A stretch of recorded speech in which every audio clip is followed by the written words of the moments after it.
We see the power of what this blockchain can become.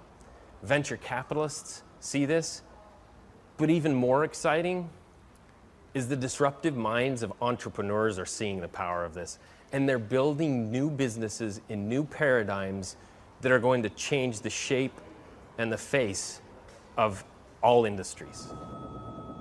At the forefront of this race to exploit blockchain are the financial institutions. From the bank's perspective, one of the reasons they got in trouble is because they didn't trust each other.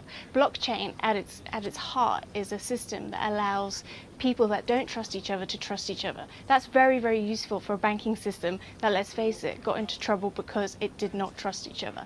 Okay, so enough with the drum roll. What exactly is blockchain? Well, it comes from the shady, anarchic world of Bitcoin. Bitcoin is a self-regulating digital currency.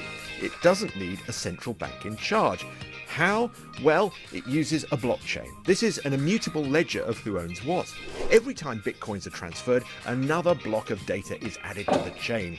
Like the DNA in every cell, a complete copy of the blockchain is held by the entire network of users. Therefore, if you tried to cheat the currency, trying to spend what you haven't got, well, everyone else would know. But this same technology, many believe, could be used to track anything of value.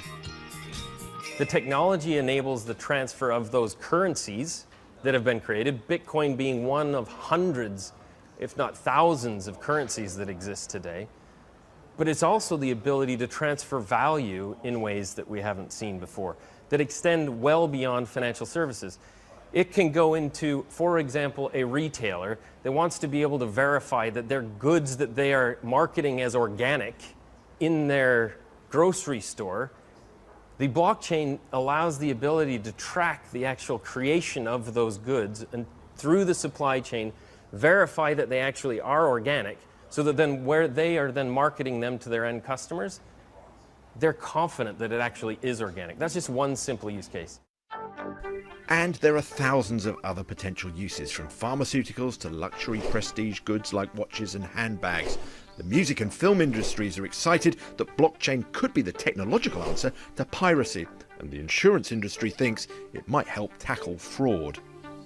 I mean, ultimately the diamond comes out of the ground, it becomes certified and known as a... For Leanne Kemp, blockchain means diamonds. A diamond blockchain, she says, could record each gem's unique combination of attributes, giving it a sort of DNA. She's had investment from Barclays to develop her ideas. It gives us a global ledger. It gives us actually global transparency over the supply chain and the chain of custody of the diamond. Where did the diamond come from? Was it a blood diamond? What's the provenance? What mine did it come out of? At the moment, we have a number of regulated authorities that sit in between systems and consensus opinion that actually have provided some great processes like the Kimberley process to ensure that blood diamonds do not run themselves into the retail space. But now, for the very first time, we have a global ledger. It's permanent and immutable, so therefore I can't change the record. So from a perspective of trust, we know that those records are indeed correct. Blockchain actually holds out the prospect of smart contracts. That is, contracts that police and enforce themselves. For example, suppose a car makes a journey.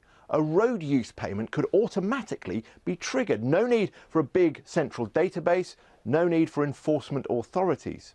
However, not everyone is convinced.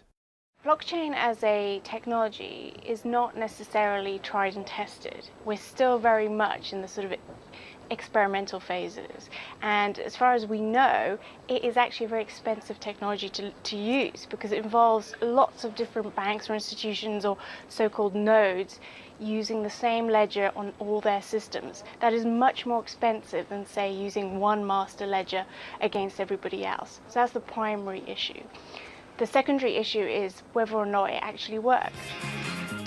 And that's what all this money and research is trying to find out. Because if it works, blockchain holds out the prospect of fraud-proof, cheaper transactions, liberating businesses and markets to develop in ways we can't yet imagine.